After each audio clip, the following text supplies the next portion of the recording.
Hey everyone, we're back. This is Band of Badgers, and hello. And that was nice and kind and gentle of everyone to just a wave there.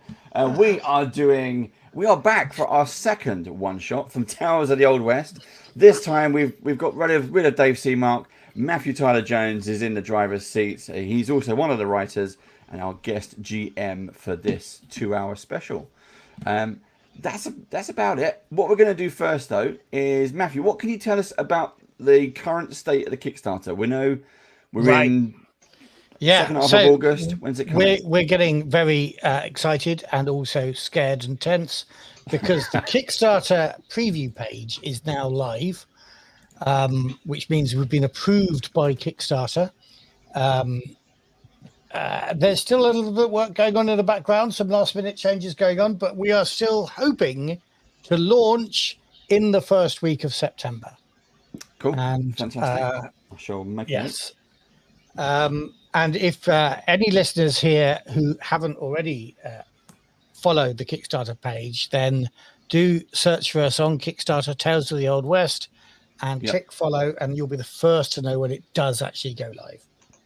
Cool, fantastic. And we have the link there in live chat for those of you watching this live. For those of you who are watching this on YouTube, on Catch Up, I'll stick the link in the description below and you can do that. But as Matthew said, go to kickstarter.com and type it in the search engine. That might help. Might not. You might find it. You find, yeah. And also, I believe if people are interested in, they can also grab a copy of the quick draw rules and adventure. Yes, they can. So this is free from drive-through. It's 60 odd pages, illustrated, as you see here. It's a great adventure, and it's everything you need to play. 5 pre-generated characters and a whale of a time to be had in the town of... Now, which town is this? I have no idea. I'm just going to show some screens. Carson's Folly, I think. Okay. These are what you're looking at here are sample pages for the actual core rules itself, the internal core rules. Yeah, but our quick draw is free from Kickstart. From Drive-Thru RPG. It's not in print. It's only a PDF at the moment. We're looking at doing another edit of it and then making it available as a pod, print on demand as well. But that, of course, won't be free. That will be quite expensive, but it'll look like this. And actually, when I held this in my hand, I thought, well, this is worth a tenner of everybody's money. So I reckon you'll be able to get it for a relatively low price, given the quality of this print on demand. Cool. Right, let's go around the round table. We're going to look at all of our players. Of course, there's always Steve over there somewhere. Right over the other side. So it makes it even harder for you to point at me. I know. It's like I've got to throw over Matthew to get to you when I spit in that general direction. When we do that. We need a spittoon sound effect. That was really good. Good sound effect. You've also got fan favourite. There's Ian from Cornwall. Hi. There he is. Fresh from the stage with his new haircut. Look, he's been on stage. Yeah. He's got the jacket. He's got the flash in the cash now. There you go. But you can find more of Ian at dragonbornindustries.com. Do check him out. And also, not Richard. It is Joe. Hello. Yeah, there is a reason he's called Dusty. That's his character's name. My character is also called Joe. It's just but we did have to dust him off to come to this evening's game. Yeah, exactly. Right. So that's enough of all that. And me. I'm here as well. So Matthew, we're going to give you the horse fan favorite. Yes, he is Dibs. We're going to give the horse reins over to Matthew now. Again, take us on this one shot. What is this one shot called? This one shot is called The Las Vegas Legacy. Cool. And perhaps we should start by explaining that this is Las Vegas, New Mexico, not the more famous Las Vegas, which didn't even exist back in 1871 or whenever we're setting this. That's a far later, more recent Las Vegas Las Vegas was established in real life in 1835 and was at one point almost as populous and busy as Santa Fe was, and that's the sort of town I want you to imagine. You are all residents of Las Vegas. Yep. You're grifters, you're outlaws, you're bounty hunters, a loose affiliation of strays and ne'er-do-wells who stay together as a matter of convenience. Life has been tough, and you've all been scraping along, living out of Las Vegas, New Mexico, and making just enough to eat and to keep yourselves in two-bit whiskey. You've all heard of Lars Anderson and Juan Martinez. Well, who hasn't? Two Las Vegas legends who hated each other literally to death. 6 months ago, they faced off for the last time in the Plaza Saloon, and Anderson was shot dead. Martinez fled the town, and the rumors said he went back to Mexico. But before Anderson breathed his last, he declared that any man or woman who took vengeance for him and killed Martinez should receive a bounty of $1,000 from Anderson's will. Judge Mackenzie, the big man in town, and Sheriff Stringer witnessed Anderson's last statement and have declared that his will be honored. Ooh. Okay. It was all the talk 6 months ago, and the local newspaper, the Las Vegas Optic, ran stories on it for weeks. But soon enough, the incident became history. People forgot about it and got on with their lives. Until recently, rumors sprung up that Martinez was back in town. Suddenly, bounty hunters started sniffing about. The infamous Slater family, Abilene and her two brothers, Noah and Arlo. The notorious partners, Gerhard Klein and Wolfgang Weber. And the renowned gunslinger, Caspar One-Shot Cronum. Sheriff Stringer doesn't seem interested in the news. I guess he's happy the bounty hunters will do his job for him, and Judge Mackenzie just seems ready to watch the show. But $1,000 is a fortune. More money than any of you have seen in your lifetime.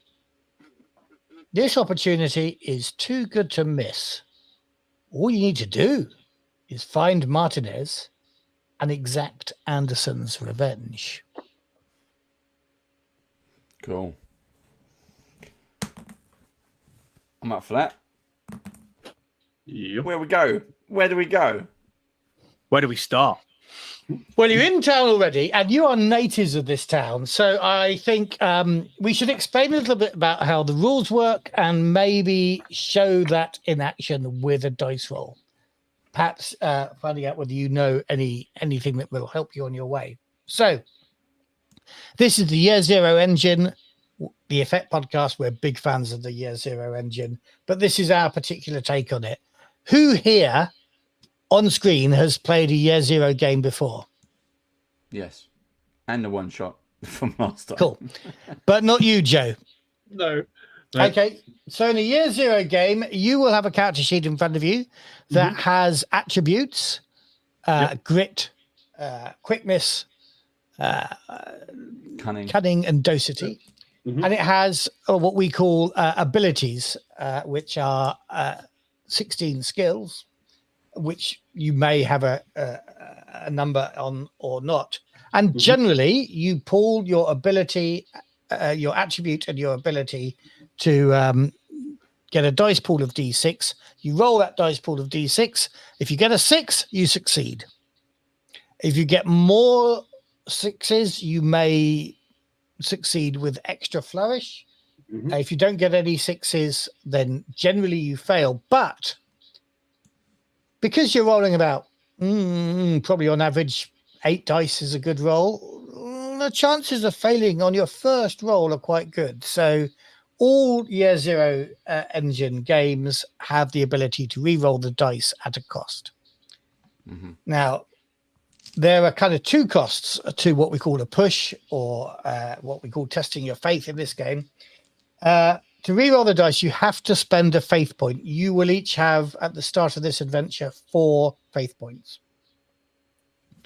So you spend a faith point, and then you can re-roll your dice. Now, when you've rolled your dice, 5 of your dice are trouble dice. And if you roll a 1 on any of those trouble dice, you can't re-roll it in the re-roll unless, if you want to, you can spend extra faith to buy off that trouble dice and then bring the dice back into play.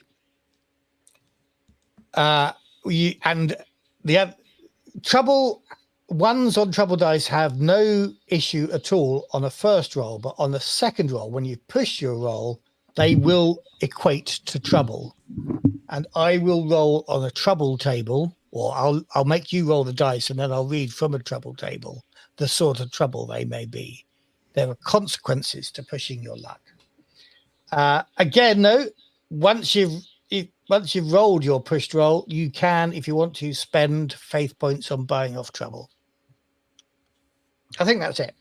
Now, generally, because there's a lot of dice rolled, one of the mechanics we have is when a group are participating in something, we don't get everybody to roll their own pool of dice. If a group are working on something together, we get the best person to roll the dice, and anybody else who has points in that ability can help that best person by giving them an extra dice. So, given that you are residents of Las Vegas, I'm going to ask one of you, the one of you with the highest book learning, to roll the dice. 0. 0. If you all 0. I've got two in whoever's got the highest Doherty score, so I've got 2 in Doherty. You've got 2 in density. 3. 3 in density. Joe, what's your density? Oh! Now, Joe, I'm going to get you to roll the dice then. Now, I would normally say nobody else can help you. If they've all got 0 in book learning, it means that remembering things ain't particularly their way of working. They all, shall we say, live in the present, which doesn't surprise me, actually, for the bunch of nerdy worlds you are. Seems like another shoot first, ask questions later one shot. Yeah, generally, I think that's the sort of person you are. But I'm going to let you add 3 extra dice to that roll. So you'll be rolling 8 in total. The first 5 have to be your trouble dice, and then 3 dice of any other color. Okay.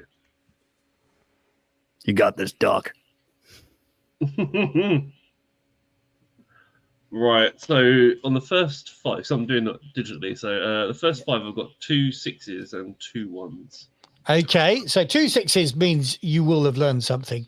Roll the other 3. I'm going to recommend you don't push, so we don't need to worry about those 2 1s. I got a 1 out of the other 3. Yeah, the other 3 1s don't matter, but you didn't get any extra 6s. No. No. Okay, cool. So you got 2 successes. That's good. That's good. So you know that Martinez's mother lives still in Las Vegas, and she and Martinez are held in very high regard by the Mexican community in the town. But you should remember, of course, that New Mexico was once part of Mexico. It was kind of given to the US at the end of the Mexican-American War. She used to hang out at the Summer House Saloon, or Martinez, I should say, not his mother, used to hang out at the Summer House Saloon and the Las Vegas Playhouse. Martinez's mother is called Isabella, and she lives somewhere near the Infanta Tavern, north of Gallinas Creek. Anderson's brother, Morton, also lives in Las Vegas, and he runs the Summer House Saloon. For 2 successes, though, I can also give you this information. Martinez's mother, Isabella, has been seriously ill with consumption and is expected to die soon. Ooh. Martinez has a girlfriend called Valeria, who lives and works at the Catholic Church near the river. And Martinez is a tough man, and while the Mexican community on the whole loves him, there are some who may hold a grudge. Now, do we want to quickly share the screen? I'll point out some of these places we talked about. Yep, let's put it up on screen. There we go. It's just gone. Give me a moment. There we go. That's controls. I'm just trying to get to here. So we have talked about the Summer House and the Las Vegas Playhouse. And what else we talked about? The Infanta Tavern. The Infanta Tavern. Yeah, that's it. Yeah. So up here is the hold on. Up here is the Infanta Tavern, number 2. Sorry, excuse me. The Summer House is number 3. Which why is my Summer 3 is down here. Here we go. That is number 3, and this the Playhouse is number 4, which is here. The Playhouse, I have to say, is inhabited by, shall we say, actresses who can be We must hired set for, sail I immediately. would say, individual performance. Who's got some gold? Who's got some cash? This guy. So this is very much up to you with the information you have. With $1,000 so close, what are you going to do? So has Dusty shared that information with the rest of us? So this was a group role. So you've been sitting in a saloon somewhere talking about what you know about this, and you have pulled all this information. So I think what you see is this young Texan, but with this like olive darkened skin, who's clearly got some Mexican heritage in there. He's like cleaning a copper rifle and is, well, I mean, look, if Martinez is back, and I don't like playing this card very often, but I mean, I'm happy to go down to the church and make some prayers, maybe see if his squeeze has got any information on him being back in town. Because let's face it, if I was on a dry spell and just got back, I'd want to get some wet. But I mean, I don't think all 4 of us should really go marching into the church, guns a-blazing, but maybe I go knocking. Do we know what Santiago looks like? I mean, I just described it to you. Do you mean Santiago? Because he is. I don't mean Santiago. You are sitting across the table from him, so I imagine you know what Martinez. I've got it in my head that it's Santiago Martinez. Where in the world is Santiago Martinez? No, yeah, I gotcha. You have a good idea that you could recognize Martinez. I might even have a description for you if I can find it. Is that him? Not particularly, but he's he dressed it well. He was always a very elegant man, nice waxed moustache, very well dressed, liked to flaunt wealth. He perhaps was more borrowed money than it looked like, but he definitely cuts a certain look in the town. He would stand out amongst the other patrons in the average. In any of the places here in Las Vegas, he was quite recognizable. So I will look up at Santiago. I'll drop one of my feet to the floor, a heavy thud onto the saloon floor. I'm going to assume we're in a saloon. Where else would we be? Saloons are where the trouble is, and you're trouble. So, yep, you're in the saloon. Anyway, sorry, John, carry on. I agree. We shouldn't all bowl into the church looking for this man. I think we should split, and I, for one, will head to the Summer House Saloon. Yeah. I'd also say if he is well in with most of my Mexican brotherhood around here that maybe we tread lightly and we check, well, Las Vegas and all the more of the. Now I've got to think of the right word here. More of my kin. My plan was to sit in the summer house to learn much as I'm doing here and observe. I think Mr. Martinez will stand out amongst the other clientele in that place. And the person speaking to you is wearing just a sort of a grey, loose shirt. He has very, very dark tan skin, jet black hair, which falls about halfway down his back. There is a single raven feather woven into that hair. He has no stubble. He's well shaven. He carries a huge knife at his side. And when he squints, you can see the lines in his face that are almost like leather. He's clearly used to being outside. Cool. So, Joe, Riley, what are you doing? You going to go with either one of these two, or make your own plans? Well, we met. Go on. I'd probably just stick with Riley. Would be my choice. I say as I stub out a rolled cigarette out on the table. I think wherever Riley goes, I'll stick with him.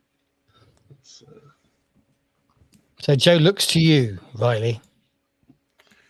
So, boys, I think we're in a situation where I'll take Dusty. We mentioned north of the creek in front of town tavern. Mm-hmm. I'll take Dusty with me. We'll go there. We'll check that place out first. If we can keep an eye out. Yeah. I was going to say, if you don't mind, if we can keep an eye out, just keep an eye out for his mom, keep an eye out for people coming and going from their property. You know, exactly. I don't think he's going to be as stupid as to just go waltzing in there, but surely he's going to let mommy know he's home. Yeah, what self-respecting cowboy would do that? But I got an idea to draw him out. So Riley is dressed. He's dressed pretty, I guess, typical to what we've seen in Western films. But he is clean shaven. He's got a tiny bit of stubble because he hasn't shaved for a while. Let's say we're past lunch already. There's a certain Eastern European, or at least European look about him. But the main item that stands out is his gun belt. It is a beautiful leather piece. It never creaks, never groans, and it holds his prized Colt 45 just loose.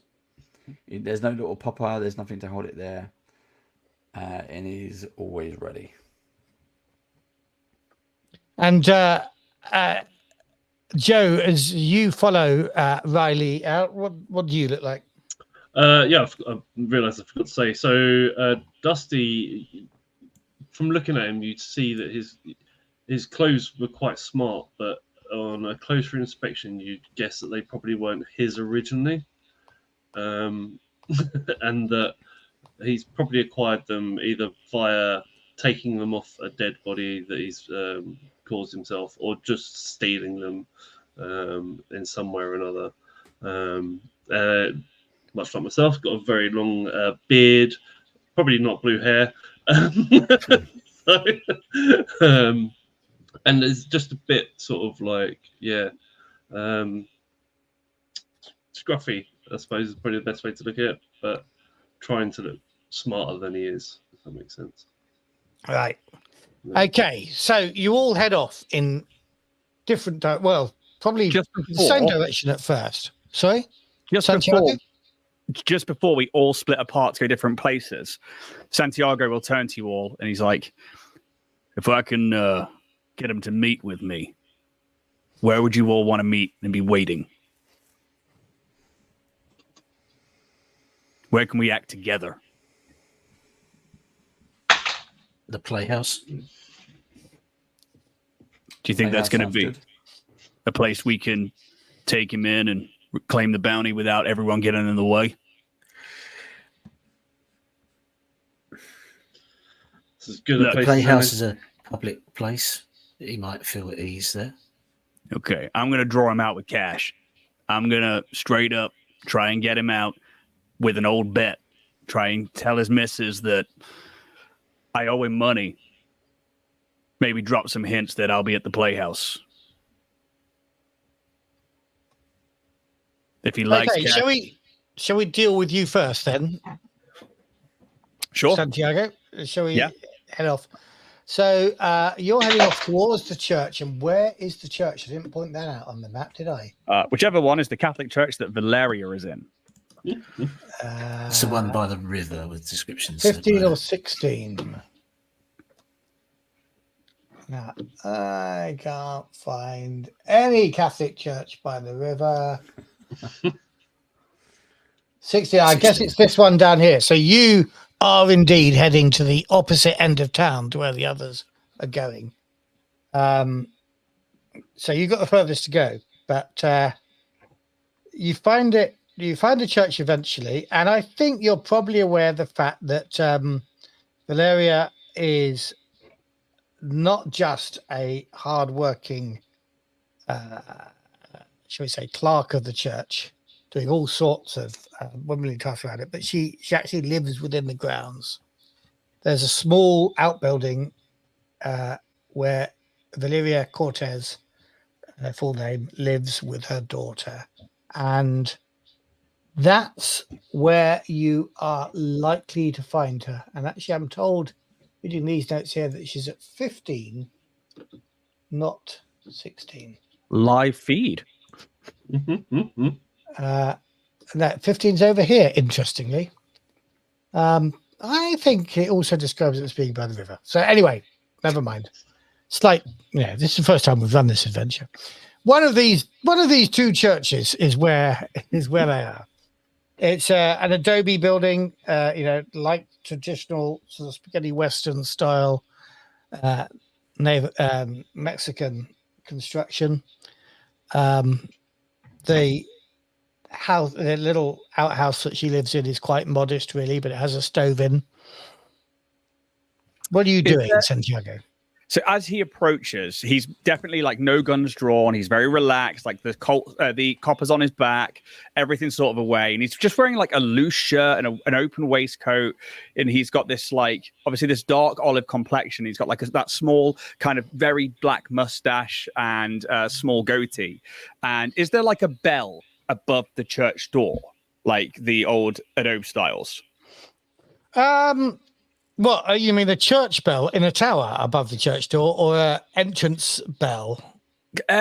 What I picture in my head is like they've usually got a hole in part of like the wall there, where there's like a hanging bell above it. Yeah, but it isn't necessarily a tower. I'm just, is there a big loud bell? There is definitely a big loud bell on this church, but not one within throwing distance of a small rock. Oh, you could definitely throw a rock at it. Okay. I think he's just approaching relaxed. And is there anybody outside it at the moment? This is mid-afternoon, isn't it? I think we decided. Right now, no, I don't think there is particularly. Okay. So casually, he will scoop a small stone and he just kind of flicks it to the bell so it makes a noise. He's not trying to like get it to really clang, but he definitely wants, there to be a notice that like if somebody's not in the church and in an outhouse, if they were to come out and see the church doors closing, they might come in. I just want to draw a little attention from Valeria. Okay. I'm going to make you make a roll for that because sounds great. Could have a hilarious ending. So once upon a time, the skill that is now called shooting was called aiming. And I would have made you do that. I'm still going to make you roll shooting for it, but you're not allowed to use any bonus from your gun. No, that's fine because I've got a +2 in that. So that's I get to add. So quickness. Quick, so 3, and then +2 for shooting. So that's 5 total. 2 6s, a 1, and 2 3s. So the 3s don't matter, but 2 6s Cool. and a Yeah, 1. 2 6s is good. It landed just as you want it to. Just that little Cool. casual dong. And he like smiles, and then will go into the church. Okay. And you're right. I mean, your summation of the situation was exactly right. Valeria wasn't actually in the church. On hearing the bell casually rung, she immediately investigates, and so comes out, sees the church door open, and comes into the church. There is normally a priest here who may be here. I'm gonna see whether he is when you go into the church. Just hidden that behind my blooming open. Yeah. So as you go into the church, you see sort of going sorting things out around the vestry, just off from the altar end. You see a Mexican priest. Buenos dias. And he crosses you and says, "Bless you, my son. Have you come to pray?" I sure have. And actually, he would talk in Spanish at this point. And so forgive I'm not going to do the Spanish accent because I can't do it. That's good. That's good. Yeah. Like, that Spanish accents on. And he's like, great online.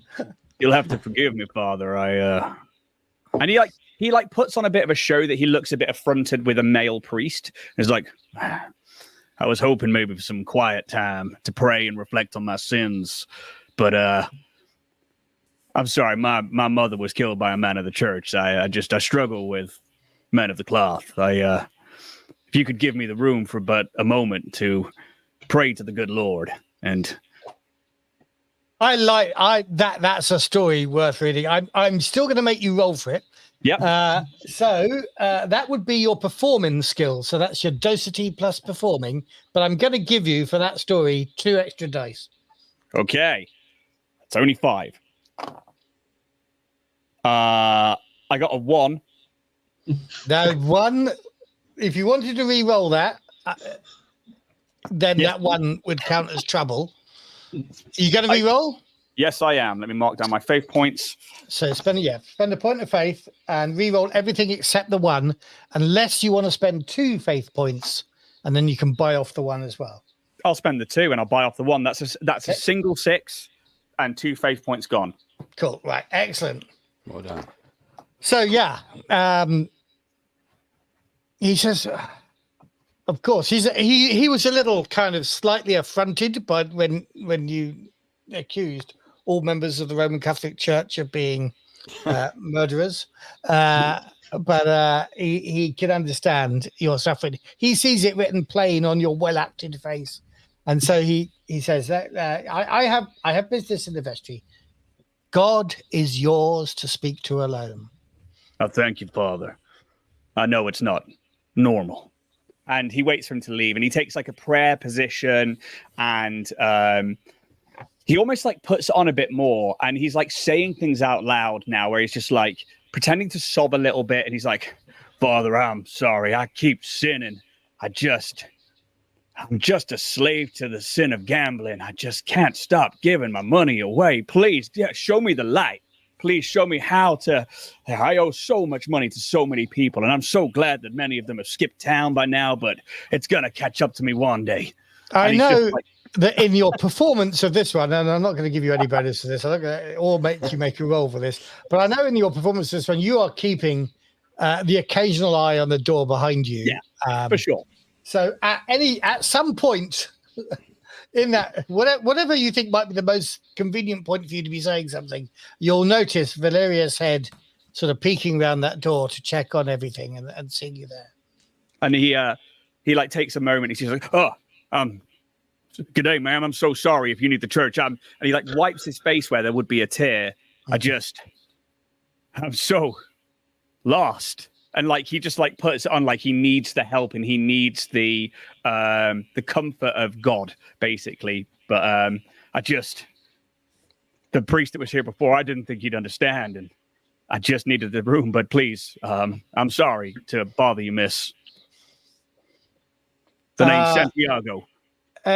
Valeria Cortez says, I work here. Oh, then would you mind if I burdened you with my sins just to get them off my chest to make me feel a little better? She kind of looks towards the vestry because, it's really the priest's job. But seeing he's obviously busy in the vestry, the door's closed, she says, of course.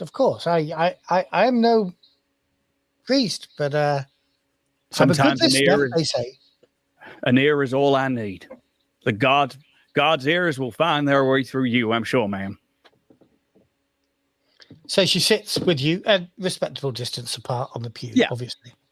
And he just goes through like general bullshit of like, gambling addiction and like going to like taking his money and being like free with the whiskey and he's used to being a laborer and how he wants to work with the land, but then he keeps earning money and throwing it away. And he like puts a spin on the fact that his mum was killed when he was so young, and his father's obviously his father was killed and his mum's died. You know what? I think we're going to cut away from this because you are building this story up very well. But while you're saying that, let's cut to John Raven. John, Santiago's story has taken me so far into the heart of this story that I totally forgot where you're actually going.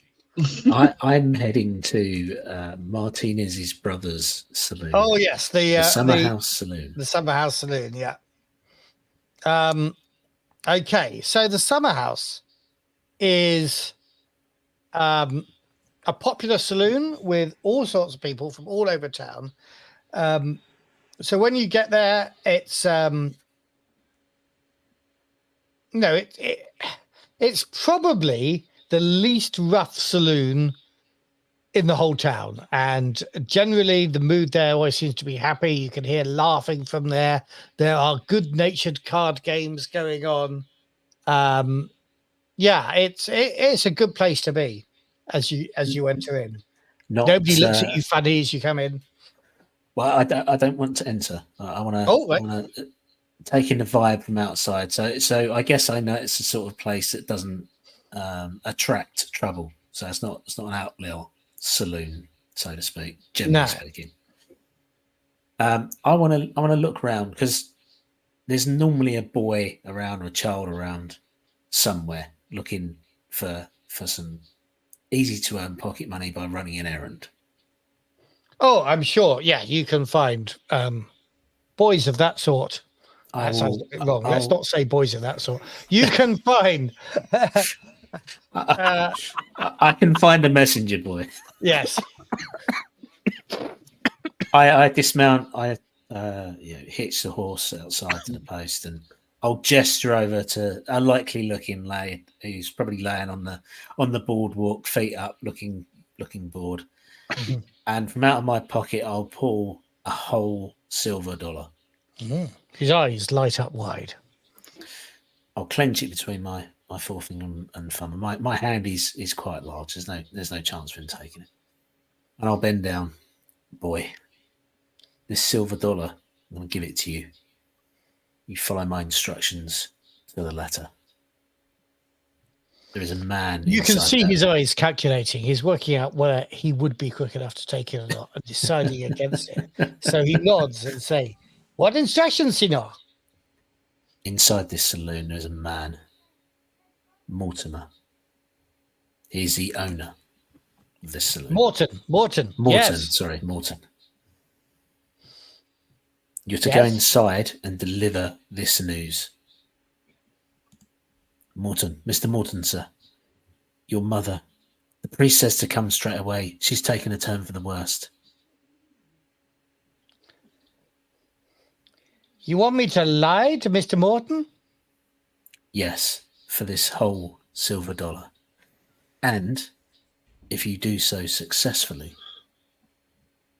there'll be another one waiting for you. I get the dollar now? Yes. Okay. But don't cheat me, boy.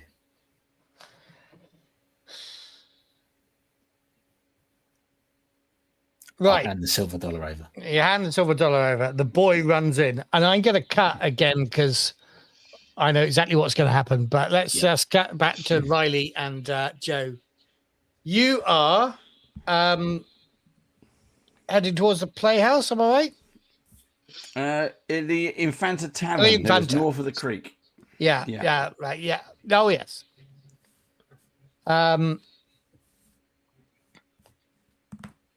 Let me just find the bit. Do we have horses, or are we just on foot? You would be, as you're walking about town. I think your horses would be stabled or in a corral or somewhere, and you generally walk. You wouldn't be riding from one saloon to the other. It's not blooming Red Dead Redemption. I wanted to ride, so I've got 3 in animal handling. Okay. Yeah. Now, as you head towards the Infanta Tavern, you realize that you're in a very Mexican part of town, and you guys stand out a little bit. This, in exact contrast to John Raven's friendly, welcoming atmosphere at the other place, you are getting looks as you walk through the street. Nothing, I mean, nobody's threatening or anything, but you are unusual. Okay. I'm not hiding the fact that I've got my gun strapped to my hip, and I'm gonna, as we get closer to the building, I'll say to Dusty, do you want to go around the back? If you see Martinez running, shoot him in the legs. Roger that. Like I say, and I'll also walk down the side to try and find a spot to get a good view. And I'll mosey on up to the front door and give it a knock. Okay, this is another adobe building, but remember, it is actually a saloon or tavern, actually. Taverna. So you can go straight in. I'll go straight in. It's dusty, dirty, rough saloon full of Mexican faces. And here, as you go in, as an English, everybody turns to you. I'm not English, not saying you're actually English, but as white, as an Anglo, everybody turns and looks at you. Conversation stops.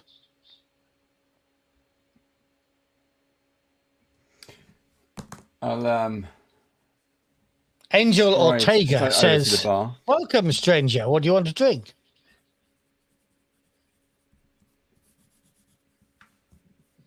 I'll have a glass of your finest.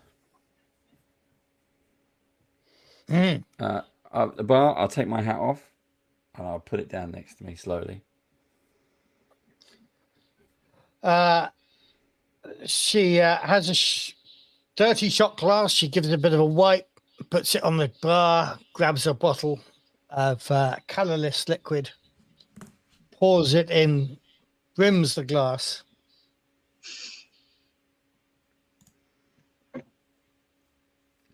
I'll take it. I'll take it in my left hand, and making sure my right arm is nice and relaxed, and I pull away my coat. My arm is nice and relaxed by my gun. And I say, That I got to say, everybody's watching this show in the pub. Yes. Nobody's returned to their conversation. So I'll ask her. So I'm sure you've heard of the bounty, and I'm sure you've heard of Martinez. Slow nodding as you say this. But what I'd like to know is, have you seen him recently? And is he under this roof? And Angel says, "I've heard a rumor that he's in town. We've all heard that rumor. So have I. But I think he's in Mexico." What gives you that idea?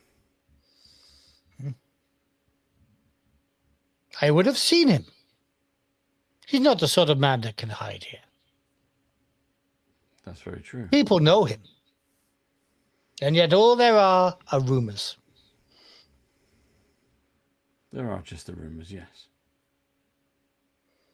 I know. While I'm, I'll take the drink. I'll do it all. Put down the empty glass, and I'll scope the room. If you see him, let him know I'm looking for him. My name's Riley. Riley. Riley the English. Yes, ma'am. I grab my hat. I put it on. Turn around slowly. And You're going to pay for that drink? And I'll put the money on the counter. Just checking. She covers it with a hand, slides it off the counter, and counts it and puts it in her box where she keeps her money. That's fine. As I walk out, I'm gonna head to slightly to the left of the building where I saw Dusty go down. See if I can catch up with him. I can assure you, Dusty, I could make you make a Hawkeye roll and then tell you hadn't seen anybody, but you did not see any well-dressed Mexican man leave via the back door. As I was going to say, I'm just going to start shooting random Mexicans that are walking out the back of a pub. There he is! Yeah, is that him? Blam! Is that him? Just a pile of bodies outside and a body count ticker next to Dusty. Well, that's Shoot nobody. There's just people lying on the floor with like gunshot wounds to the leg. Yeah. The white wine spritzer. I'm cutting back to you, John Raven, because suddenly the boy that you gave $1 to comes running out of the saloon, ignores you entirely, crosses the street, and is gone down some alleyway. And Morton is standing there by the swing doors, looking around the street, and then not knowing. I mean, his eyes touch on you. He has no idea whether you were the one that gave the $1 or anything. He says, "If I see one more of these bounty hunters trying to get information out of me, I will shoot you." I'll nonchalantly walk away from the horse and head into the bar, and I'll just finger salute and say, "Yes, sir. So find outside." Do you have any specials for lunch? He turns out a little bit flustered and says, we got cabbage and bacon, the same as every day. I mean, people say it's special, but I don't know that it is. So it's good enough for me. And I'll head in to sit at the bar, and I'll order some food and drink. So obviously the plan failed, so I'm now going to have to sit and wait for something to happen if we think Morton is the contact. Okay. Let's cut back to you now, Santiago.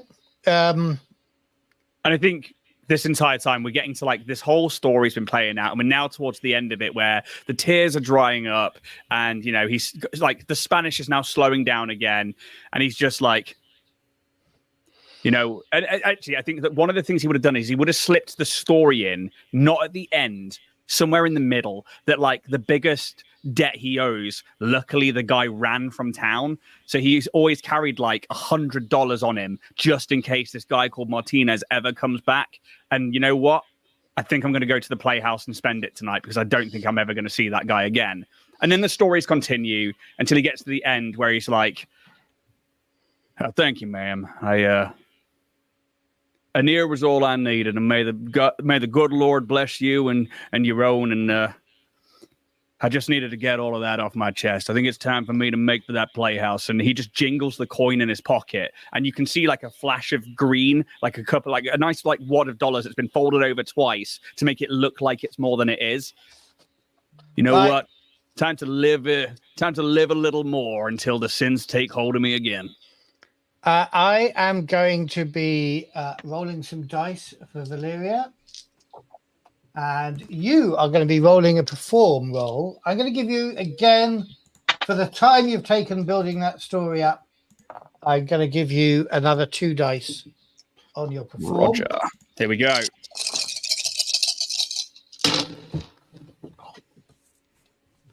And you I need would to like tell me to how spend many my last successes you two- get. I would like to spend my last 2 faith points, please, to to Right. roll again and discount that one. Now, let me just say that if you spend your last 2 faith points, you will have lost your faith. When you Okay. lose your faith, you can't earn any more faith, which means you won't be able to push any more rolls. Oh God, I feel like we really need this vote, so Do it. I'm doing Do it. It's a one shot, Okay. and the faith pays off, my friends, with 3 6s, a 2 and a 5. Ah! Right. The goal- She hides it well, but she knows you are. You can see she's trying to address that calmly, like that didn't mean anything at all to her. This man, but you can see for 3 successes that she's taken note of that. Somewhat shocked by the name you mention. You can see her almost for 3 6s. You can see her kind of calculating. Well, he's obviously lying, but what is his real motive, sort of thing? And then well, maybe he's not lying, or this is all going on in her eyes as you talk.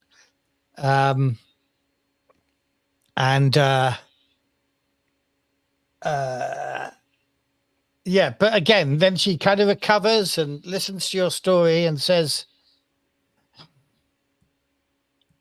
gambling is a thing many men do. And some say it should be a sin. It's not a sin.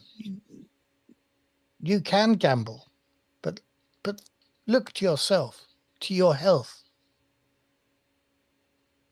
I have no idea who this man Martinez is of whom you speak, but why not spend this money wisely on good board and lodging, a fine horse, on yourself, if you're not going to give it back to him? Well, I guess that's the real trick to it, isn't it? It's like $100 in my pocket could be $1,000 tomorrow. It could be 2,000 if the luck keeps going. That's the real thing. And you know what? I think maybe you've inspired me. Maybe it's not a sin. And like that playhouse is looking mighty good right now. Maybe I go get some good food, a good night. Thank you, Senorita. Thank you. And he like almost just like the hat tip, but he's not got a hat, so he just like the 1 finger salute from the forehead. And he will he drops $1. It's like for the collection, for the church. And Most generous. Then he's just like, time to go turn $99 into a lot more. Thank you. And we'll leave, hoping that he's planted the seed that there is this money at the playhouse. And then we'll go try and meet up with John Raven there. Okay. So you're heading back to John Raven's. Can I get you to make a Hawkeye roll Uh-oh. on your way back? Holy, So it's that not is good. cunning and Hawkeye. So cunning is 3, and then 1 for the Hawkeye. Whew. All trouble dice, this is. This is all trouble dice. It's 1 6 and 1 1. That's okay. We did have a rule that when you'd lost your faith, then everyone counts as a trouble dice, even on. Ooh. But that was a not fun rule, and I changed it. A big Am I argument right? with Dave Shot in the over that one. You're fine, but you get a 1. Okay. So you, as you leave, you're obviously wanting to see what her reaction is. Does she head off straight away to somewhere, wherever Martinez is your suspicion? But she doesn't. She goes back into her little outhouse. Possibly, if you're dawdling, it may be that she was a little surprised to still see you outside. She'd obviously waited a little while before going back into the outhouse. Probably rolling a cigarette or something, but it's like obvious that he's like doing it slowly. Yeah.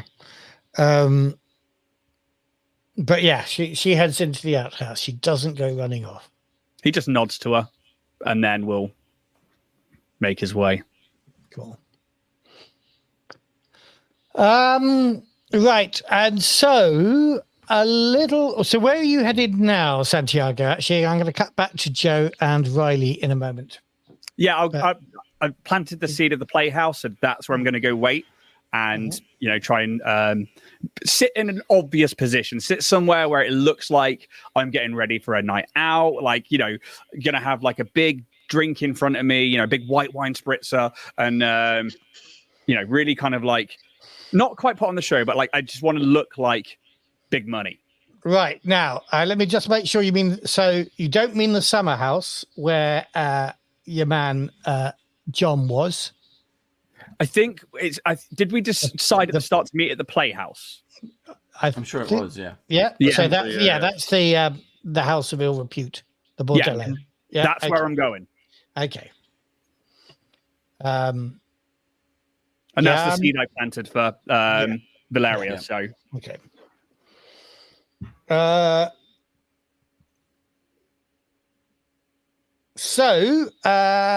You're right. Could you're still watching the Infanta, right? Yep. So I've gone around the back to where Dusty is, just to keep an eye out. We'll only be there sort of 5 minutes, just to see if there's any movement going on. If there isn't, we will then head over to the playhouse as well.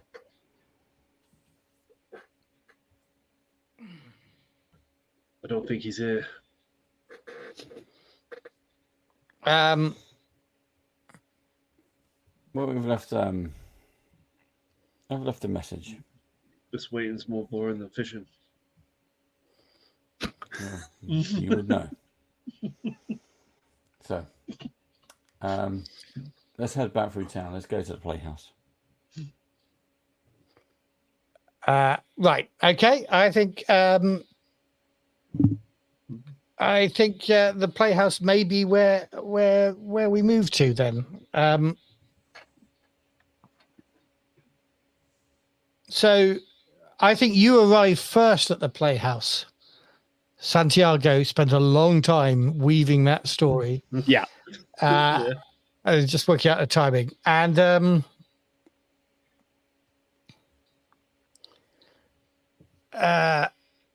when you get to the playhouse, things are a little bit tense.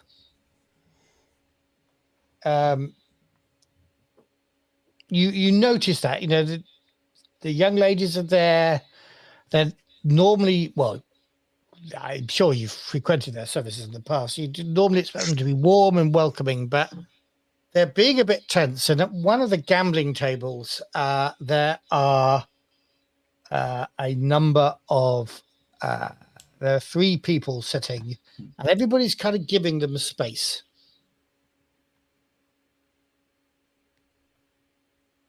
That's not one. Like, I'm assuming there's ladies sort of milling about and stuff. Yeah, they're all sort of wandering around. They come across and greet you and take you to the bar, and the barman sells you an expensive drink. But you notice that there's this kind of card game going on, where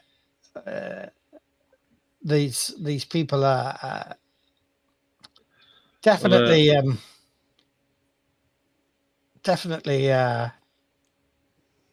being given space. Are they all dressed nicely, cleanly, richly, or is it a different kind of mix of people? Right, it's a woman and 2 men, and I want you to make a Hawkeye roll, please. Both of us, or just whoever's got the best? Given you're both there, I think you could probably make a joint Hawkeye roll. So one of you roll, but with an extra D6 from the other 3. one. That's 3 more than I've got. Oh, okay. Well, sorry, Hawkeye is 1, but cunning is 3. What's your cunning, Joe? 3, but I don't have anything in Hawkeye. So Right. Okay. So, in fact, Joe, you should make the roll, and according to the rules, Riley should help you because he is the one with the skill that can give a dice to somebody else. okay. So, So that's roll 4 3 dice. and then 1, right? So I've got 1 success. Cool. They look reasonably averagely dressed, but what you notice about them is they all appear to be the same family. Okay. I'll turn to one of the ladies and say, "Ma'am, who are the people at the table that everyone's given a wide berth?" They're here making trouble, she whispers. It's those bounty hunters, the Slaters. Slaters. They've set themselves up here and hoping they're going to trap Martinez. You know, there's a rumor he's in town. They think he's not going to be able to resist coming here. Have you seen him? We've heard that. Martinez rumor, says. Have I seen Martinez? Let me have a look at my notes earlier on in the adventure.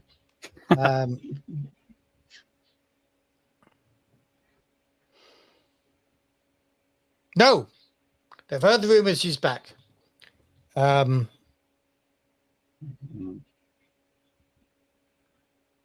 I sort of turn to Riley and say, "Seems like other people have got the same idea as us," which is no surprise given the size of the reward. Given the size of the bounty, yes, I agree. Do you want to get in on that card game, Dusty? Could always go for a game of cards, take someone's money. Not can't be a bad thing. Have a bit of cash on the side whilst we're here.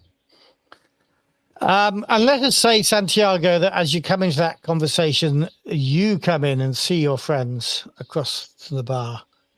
John is obviously. Are they already with the Slaters? They haven't yet sat down with the Slaters. At that moment, you come in. So I'm just giving you the choice of joining them to sit down or staying separate or whatever. When if he can grab your attention without being too obvious with like the rest of the room, he's going to be like, "Hey boys, I think I'll cast the line, let the hook sink. Hopefully Martinez will show up." And he like looks around the room and assuming sees like the Slaters there and like the obvious wide berth they're getting. It's like, looks like we're not the only ones to have the same idea. But hoping that his missus now thinks there's $100 on me that belongs to Martinez. I'm thinking if we set up our own little table, make it look like I'm gambling that money away against you fellas. Maybe it's Let's do it. Another hook. Yeah. And he's like, "Senorita," and then he'll be like, it's basically in Spanish to, and he would only really approach any Spanish workers if there are any in this in the playhouse. Most of the people here are Scandinavian, looking at it. But I'm sure one of the girls is of at least mixed Mexican heritage.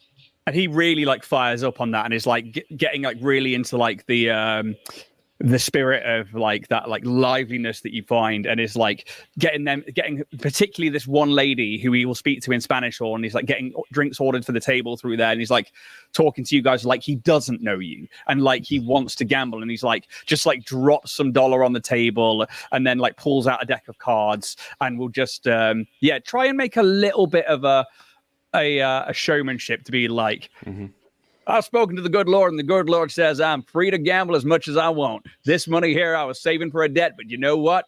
Who says I can't earn a little bit off it while I'm still waiting?"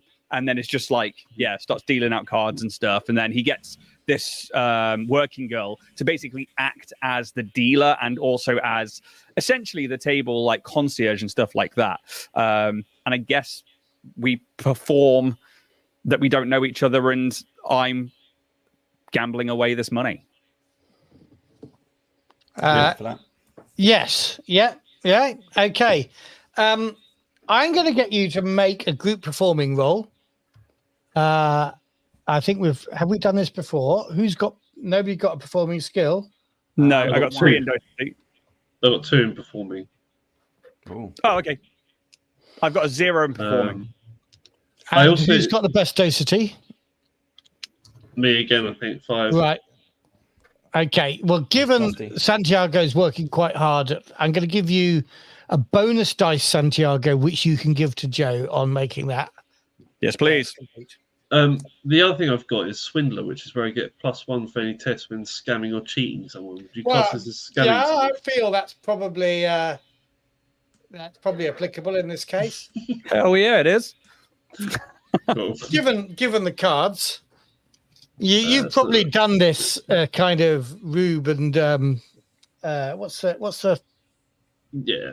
we've actually got a talent here Yeah. for being the straight man with a swindler. Yeah. And he's like Santiago's like, make it last, boys. We got all night. So we do have That's gambling rules, but I'm not going to go through those gambling rules since this is all a performance, a show. So let's got- have that group. 3 successes, All right. no Yeah. fails. Yeah. Well done. Dusting That off is the it. sixes. And in fact, you're doing it so well that you're beginning to get attention. People are beginning to relax around you. The girls are coming to look behind you and see what cards this Hispanic girl, who I'm going to call just got out of my head entirely. Every single Spanish name I have ever known. This is ridiculous. Consuela. Consuela, it'll be. Si, Okay. senor. No. Consuela sits upon your lap as you play. And, yeah. No, Mr. Martinez, not home. Right, and I am going to just make a secret roll, actually, as the I'm assuming the Slaters. the Slaters are looking daggers at you. I want to ignore them, though. Like, we don't even know they're there. Yeah, that's fine. I just want to see whether they can see through your show. So they've got 3 to beat. Let me just have a look at what their stats are. I'm looking for somebody with. She's got 6 dice. That's quite good.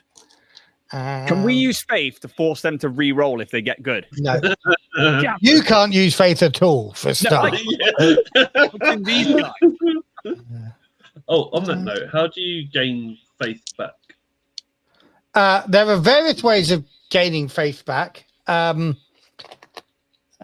I tell you what they are, and you can take note of it for. It's always good. Remember, reference. this is for the live audience. This is also a play test. So this is the purpose of doing this is to work out all the kinks. Go for it. Let me just find faith. Hold on, I've lost my faith section.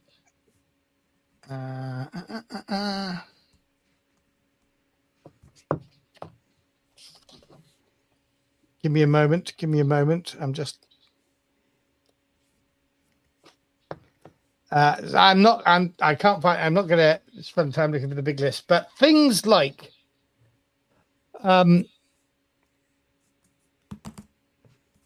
cleaning your guns for a shift earns you a point of faith. Grooming a horse for a shift earns you a point of faith. Had Santiago not actually lost his faith by spending his last faith point, one might argue that going to church and praying would get you a point of faith.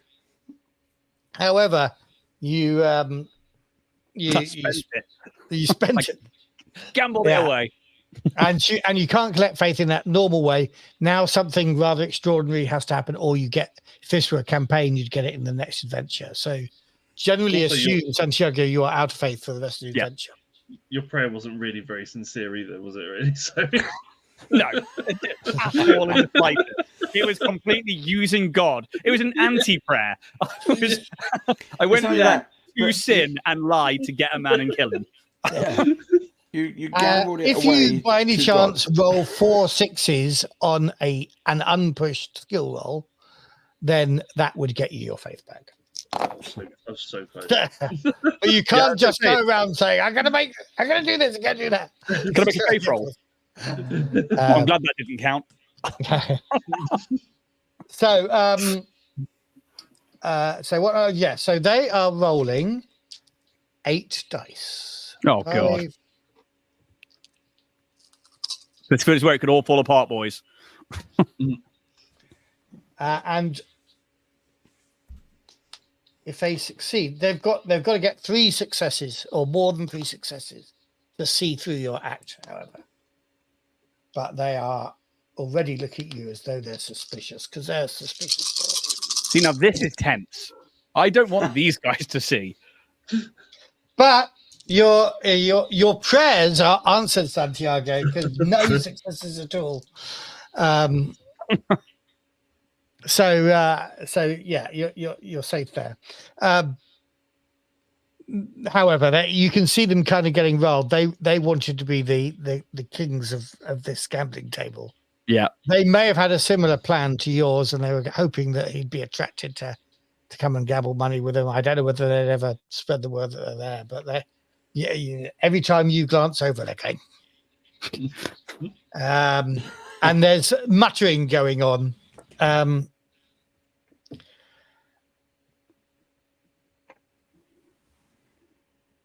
Can I get somebody to make a Hawkeye roll? I got 1 in Hawkeye. I got 1. I have nothing. Do you want to make that one, Riley? Because I'm trying to put on the show, working it with Dusty. So if you want to take my +1, then happy for you to be the one keeping an eye out on place. Yep. Technically speaking, if you're actually doing something else, you probably can't help Riley in that one. So Riley, I think you got to make this one on your own. Here we go. All successes. I've got no 1s, no 6s, but all normal dice. So no successes, not all successes. Oh, right. No successes. Yeah, no 6s are successes. But no, yeah. I thought that was quite impressive. You'd have got a point of faith then, but yeah. And if you so Santiago needs 4.4 successes on an unpushed roll to get his faith back. But if any of you get 3 successes on an unpushed roll, which actually, Joe, you did, didn't you? I did get 3 successes, yes. Yeah, so you have an extra point of faith. Oh, nice. Even if I'm at my maximum at the moment. Yeah, you start. 4 is not a maximum. We don't know what the maximum is yet. We keep saying 10, but nobody's ever got to 10. So we haven't yet worked out what the maximum might be. But I just need to pray more. Yeah, I just feel that you'd have to work really hard at getting as many as 10. Okay, so you don't particularly notice anything until then. One of the slaters suddenly stands up from the table, grabs one of the women working here, and says to her, one of the young women, he says, "The drinks here are spiked. You've been sophisticating the whiskey. I demand my money back for every drink we've had here."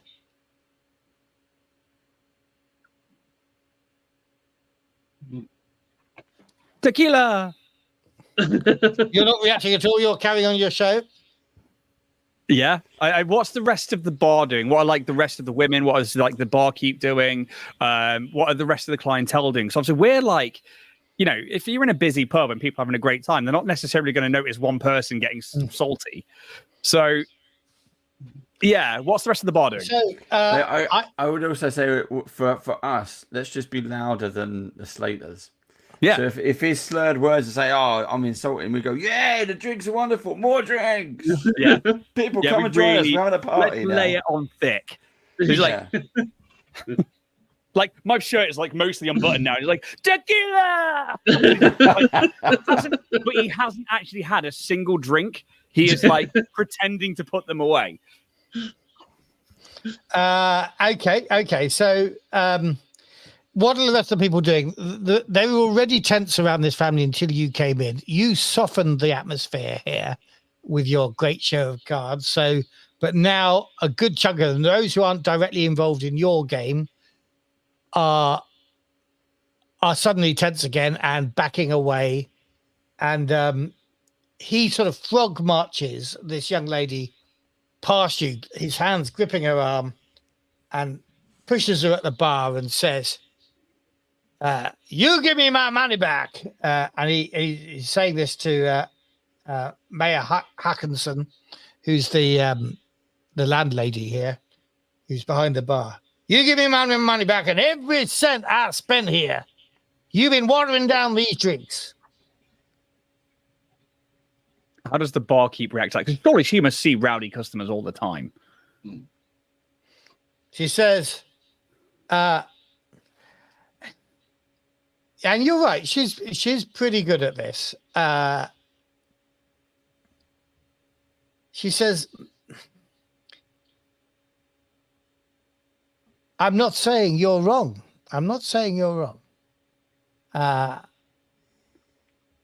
Actually, yeah. Let me just see. Well, yeah, she does quite well. Right? Okay, she says. She says, I can see that I obviously haven't spiked them enough for you to not get a little bit drunk. I will give you your money back as long as you promise not to say anything outside this room. And you and your siblings leave now, Mr. Slater. Which sort of throws you up. He was spoiling for a fight. You have a sneaking suspicion from where the other two are looking at you that they wanted to get you involved, and they're really cross that you haven't kind of got involved. So they're steaming there. Can I get you, Riley, to make another Hawkeye now? Yep. Here we go. Nothing. Push it. Pause and freeze. Push it. Pause and freeze. Right, let's push it. Let's push it. Push it. I got 2 6s, 2 successes. There we go. 2 successes. I Right. did push Now, Faith. there's been somebody kind of haunting the corner of your eye for some time. A small man, very smartly dressed, very polite, bowler hat, little round glasses, but you'll notice relatively heavily armed. I'll tell you what he's got. That's going to be Casper. That is going to be Casper Chrono. Yep. Mm. And let me just tell you a little bit more about him. Hello.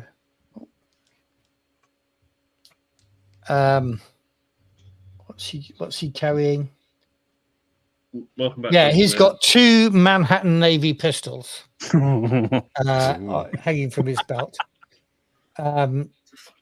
He means beast. And he is watching this show with, you'll notice, with faint amusement.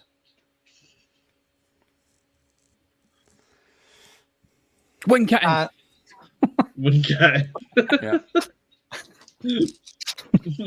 I'll take one of the glasses of tequila, and I'll hold up the shot glass, and I'll make it obvious that I've seen him, and I will give a little drink salute, and I'll put it to my lips, and then I'll put it to the table. He nods in your direction, and then stands up from where he's sitting, straightens his outfit, and walks almost like a shopkeeper back east in one of those fancy gentleman's stores. Walks across the saloon to where this man is still kind of a bit flummoxed because he was trying to cause a scene. And I'm going to give this to you because you're watching him now. I don't think the other staters can see this, but he says, Madam Harkinson, is this man troubling you at all? And what you see is he's got one of his Manhattan Navy pistols out surreptitiously, buried in Arlo's coat, because it is he, Arlo Slater's coat, and he's jabbed this pistol into his ribs. Just say the word, madam. And she says, I really don't want any trouble here.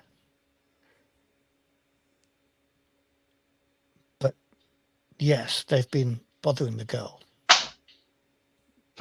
At which point, he shoots without any ceremony. He just shoots him. Gut shot from point blank range.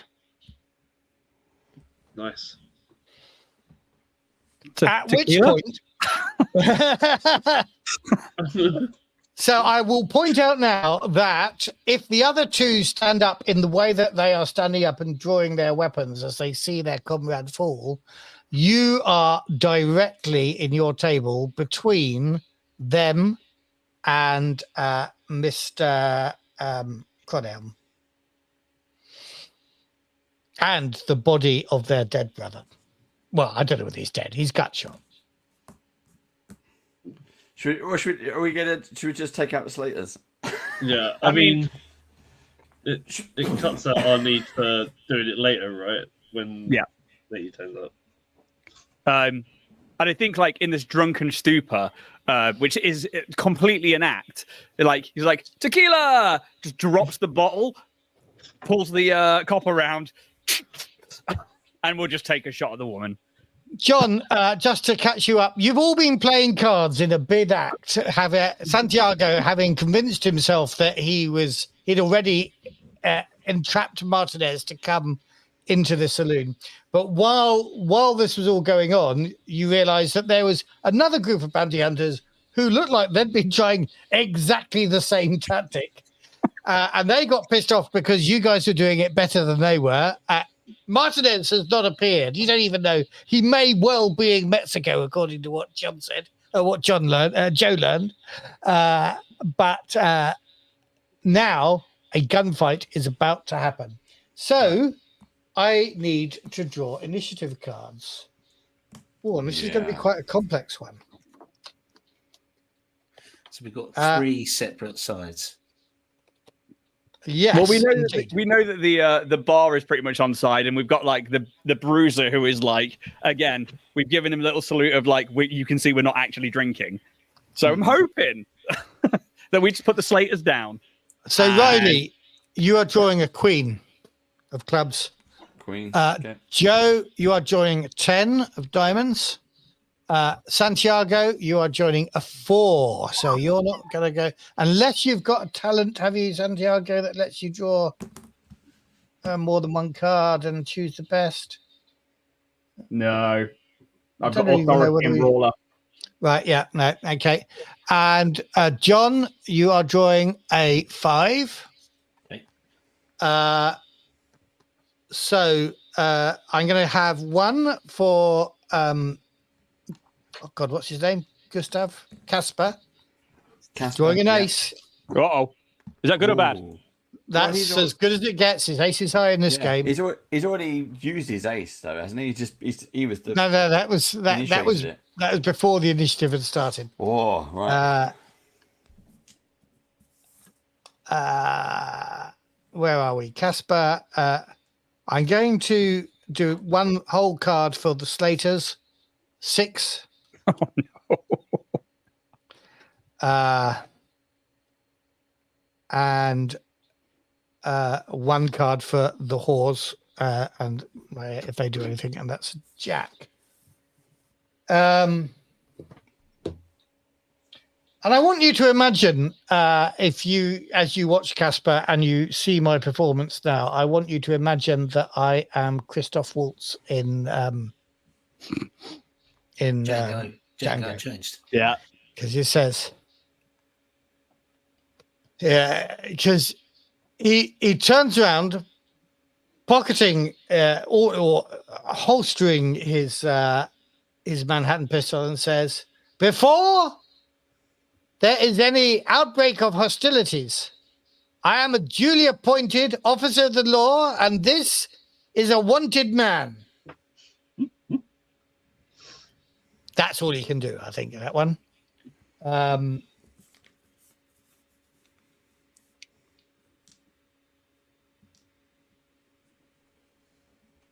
So, Queen, Riley, That's me. what's your action? I think because we saw the Slaters get into their ruckus position, I am going to shoot the closest Slater to me on that opposite table. So that will be either Arlo. Arlo is dead. Noah or Abilene. Noah. Noah. Now, I've also got one of my talents is quick draw. So once per Yeah. round, you draw a one-handed weapon without spending an action. Cool. Yeah. So as quick as that, I'm not even standing up. I'm still at the table. My left hand. Controller in it. Everything I do is in my left hand. So I keep my right hand ready. Mhm. And I'm just going to put the gun, lean it on the table, rest it on the table where I can see Noah and just go bang. Not even Let's gonna go lie. bang. Can The I coolest ask thing what I've ever done. gun you have? I have a Colt 45. Colt 45. Fucking loud. Yeah. So loud. Bam! Hand cannon. Which again is it's a single action gun. Yes. So you need to cock it and shoot, but you've done that all in one fluid motion. Still holding my you- cards. I don't have any cards handy. You Still can holding my shoot. cards. Okay, so take a shot at him. It's Hold on, plus let me give it a tap, 2 for the attack. Yep. So how many 5. dice am I rolling now? And the 5 You're for that rolling one. 5 for your attribute, and you're rolling shooting. Shooting. 3, Oh, it's 8. 3. Plus 2. So you're rolling 2. 10 dice. Oh, Here we go. blow his frickin' head off. 4. Okay, 1, 2, 3, 4 6s. 4 6s, no 1s. Nice. Okay. So let me give you a faith point straight away.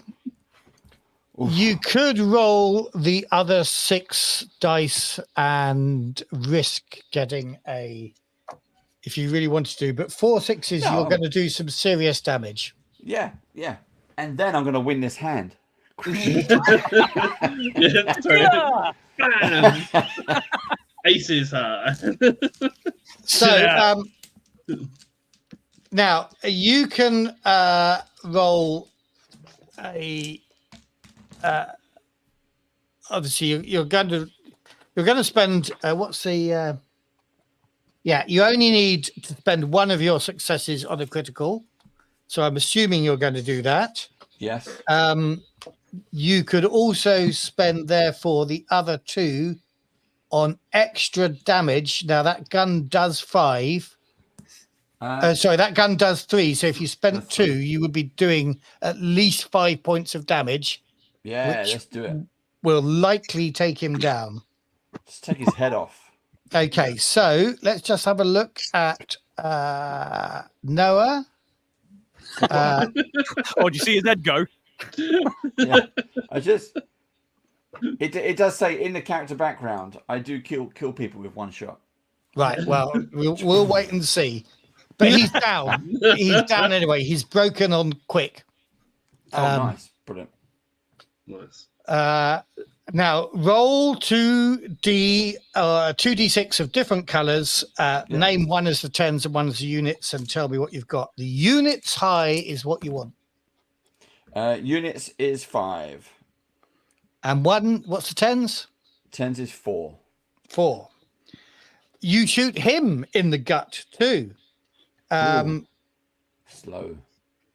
Yeah. You haven't killed him. Well, roll a d6. Any D6, there we go. 5. 5. He is bleeding out. and he's if he wasn't already broken, he'd be stunned for 2 rounds. Yeah. But he is not going anywhere. Six. Shit. Right. Okay, that was good. Cool. Yeah. Like it. That was awesome. And I'm That's the still playing my coolest thing cards, they've and ever done. I quickly, and then put card down. Right, that we'll wait till the moment of action has passed. So you're on Queens. The girls are all getting down behind the bar. Joe, what are you doing? I've got Cooper. So I think I'm, as opposed to sitting down and trying to be all flash, I'm literally just going to kick my chair out and swing it round and try and shoot at the other lady that's still at the other So table. Abilene is still standing. Okay. Yeah. And the Cooper does, let me remind myself. A lot.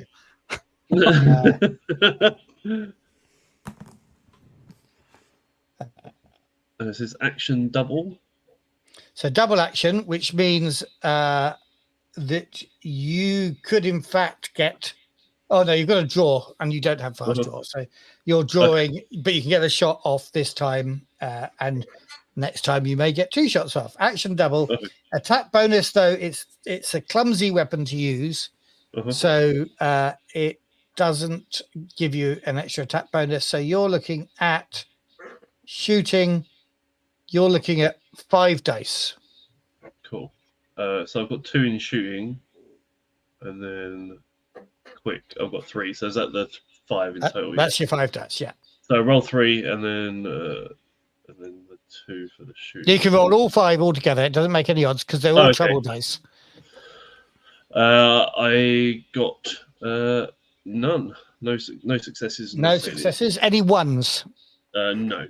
Okay, so you could, if you want to, spend a faith point and push that roll. Let's give it a go. Do another 5, right? Yep. 2 ones. 2 ones. Oh!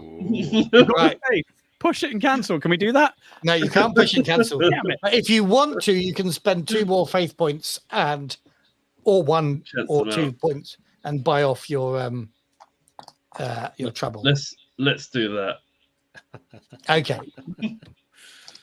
Yeah, your bullet goes wide. I just pray. No. Yeah. Right. Okay. So, reading the situation, Abilene puts her hands up and says, "I was an innocent woman. My brothers led me astray."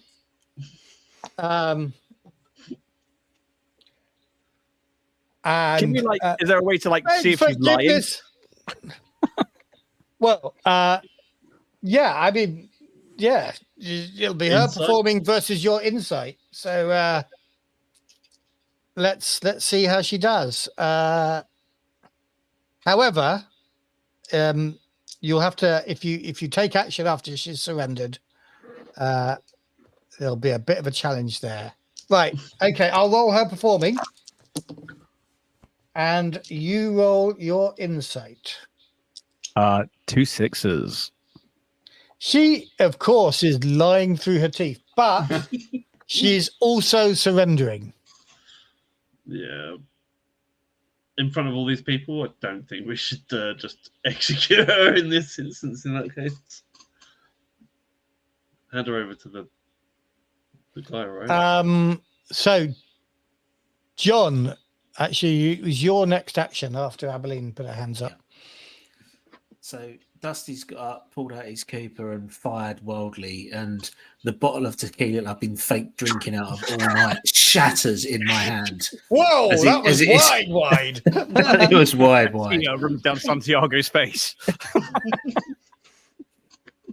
So I'm just going to jump up from the table, take this as perfect excuse to not lose this game of cards and upend the table. So everything goes in there. So all record of who actually was going to win this is now gone. I have to I still say, got my cards.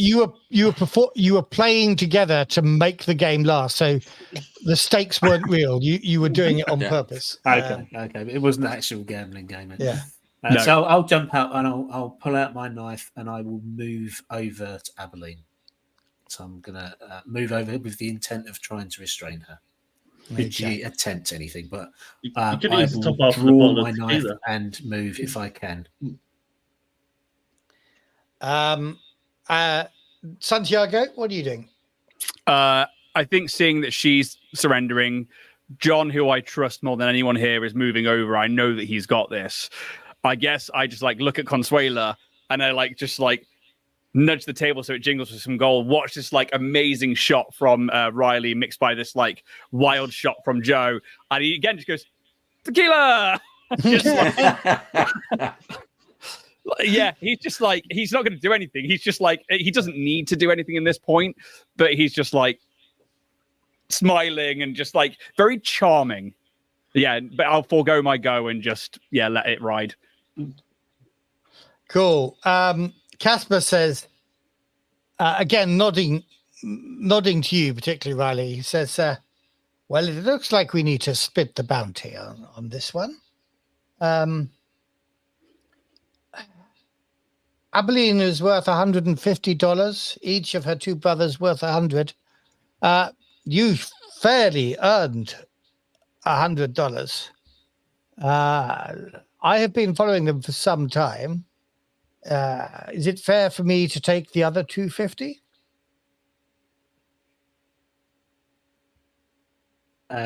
You can take the two dead ones and we'll take the live one.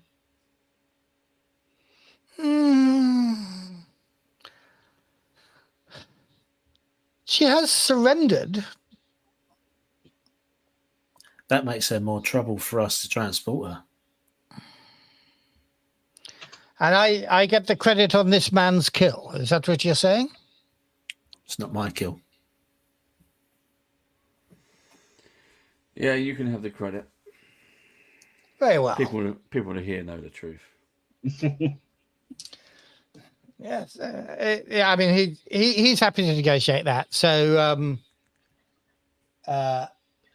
he says, well, I must go fetch the sheriff and explain what has gone on.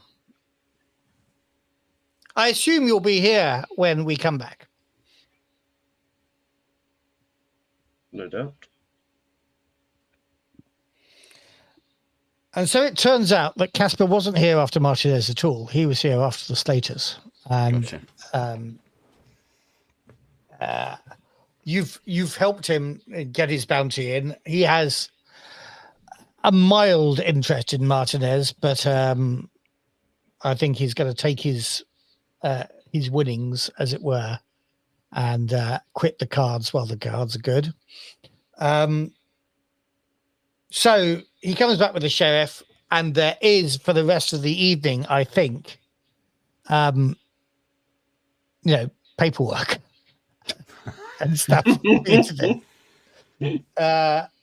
The sheriff takes Abilene into custody and acknowledges that you were the one that brought her to justice, and obviously he doesn't have that.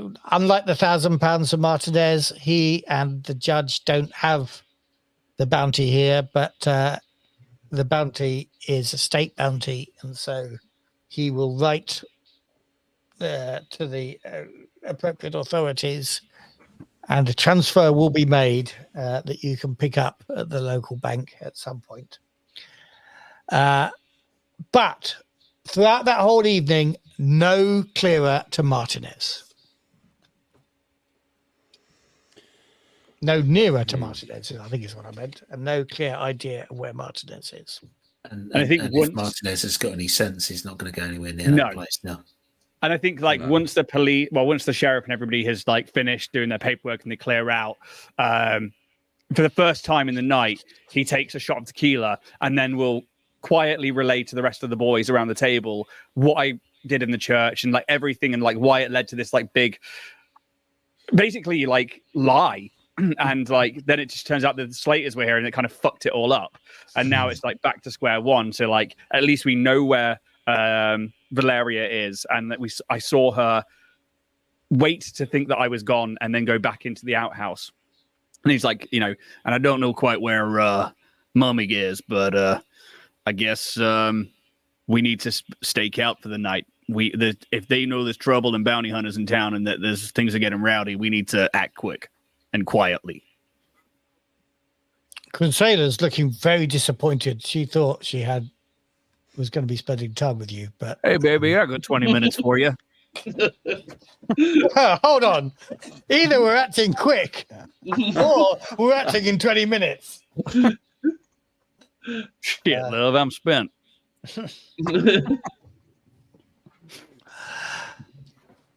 So my idea with Morton was to get him to go to the mother's house so that I could follow him. So then we knew where she was. hold on, John. I think you're talking about the wrong mother here. Yeah, Martinez's mother. Yes. But didn't you get him to tell his mother was poorly? But Morton's his brother, isn't he? Not Martinez's brother. Right. Morton I missed is. it then. Yes. Okay. No, I thought Morton was Martinez's brother. Yeah. Which is why he saw through your scam. To which then could I while talking to Consuelo and she's like, I thought we could have some more time. I was like, how about I come back in a little while? But you know where Martinez's mom lives these days? I'd sure love to pay a visit. Slip her a $10. I think, although she feels a great deal of loyalty to Martinez, I think $10 will persuade her to say. And so she gives you the exact address of Martinez's mother, and she whispers, I heard he is planning to move her tonight. Well then, I'll go deal with that. I'll be right back for you, my sweet. Boys, we got to ride. And then we got to ride.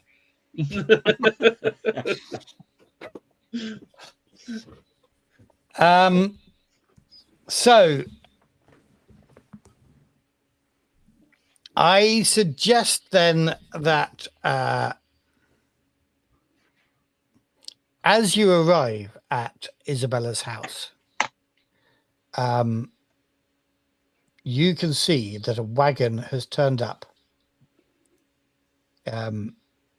and a group of people, or a couple of how many? I've forgotten actually how many people Martinez brought with him. Not enough. We've got a Riley.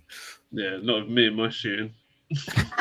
With the Las Vegas lads. Can't take us out. You're all right, Joe. Yeah, I'm just going to stand next to Martinez. I'll be fine. Yeah. 4 people are, at least 4 vaqueros are trying to persuade a bundled up old lady to get in the wagon, but she will not move unless her son is here. So this Out of interest, is it a dead or alive contract? dead or alive, I think yes. I think it was more dead than alive, wasn't it? Because Awesome. didn't it say Lars wanted us to exact it's not revenge dead or upon alive. him? It's dead. Yeah, you're quite right. Well done, Awesome. John. Just making sure. Yeah.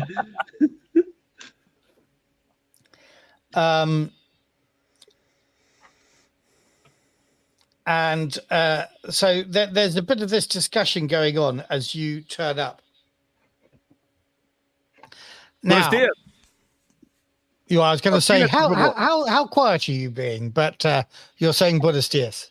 Yeah, absolutely. Like playing like the Spanish, like helpful smiley face. All right, of course, yeah. What about the rest of you? Are you hiding back in the shadows with your pale white faces? I'd like to sneak, please, into maybe an alleyway opposite, or somewhere I can get my Spencer carbine to the most effective use. Right. In which case, you will be wanting to make a roll, and Yes. that will be effectively your move roll. Yeah, I have sneak, so again +1 die. All as right. well. Okay. So this is a roll for 8.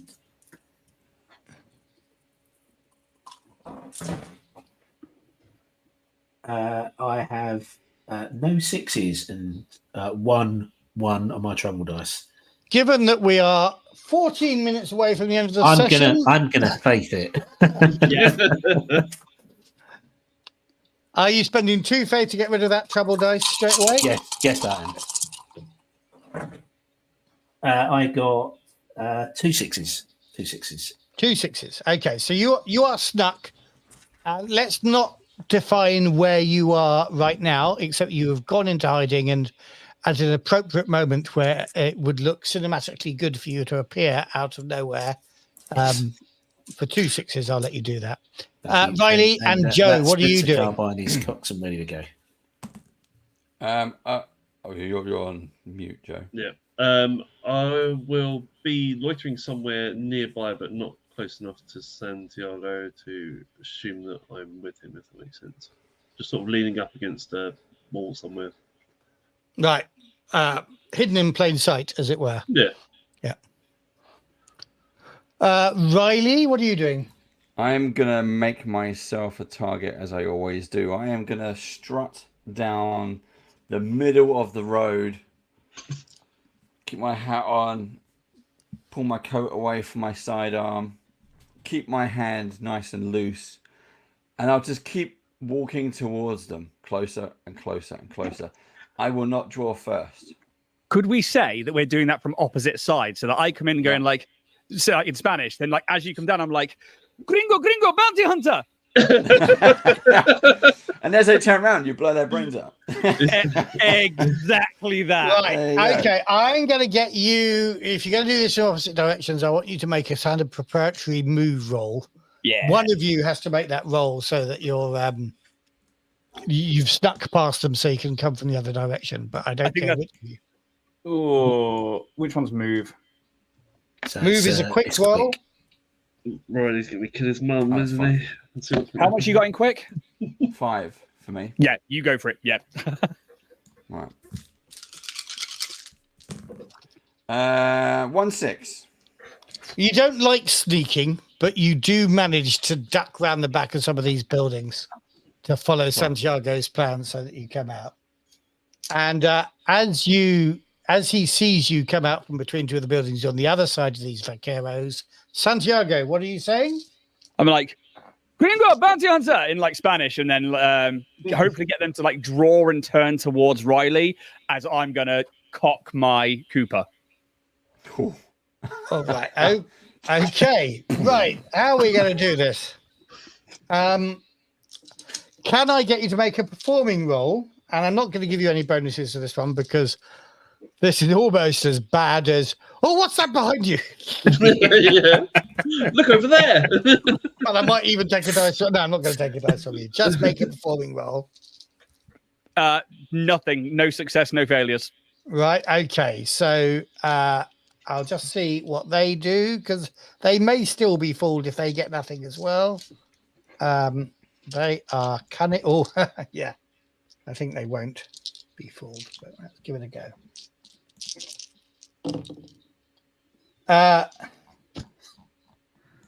They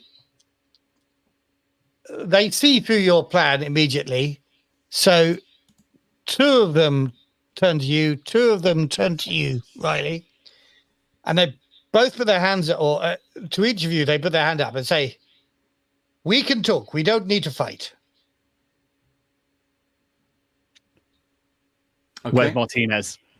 I will hear your words. Sorry, I missed that. I froze a little bit, and I missed what you just said. Where's Martinez? And I say it in Spanish.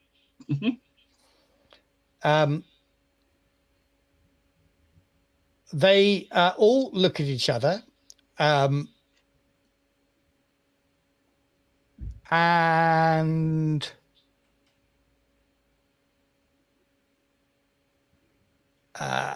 what do they say? They say, he's not here. He sent us to get his mother, but if you promise to be peaceful, we can maybe bring him to you. I don't think that's going to work. Does the old lady look like an old lady? Does it look like Martinez in a all wrapped up? No. It's a Red Riding Hood situation. And does she look like she's still got kneecaps? Kneecap his mum. One of the vaqueros. So you're neither of you are initiating combat. This is what I want to make. No, I'm still walking towards them, and I'm ready to quick draw. Yeah. Okay.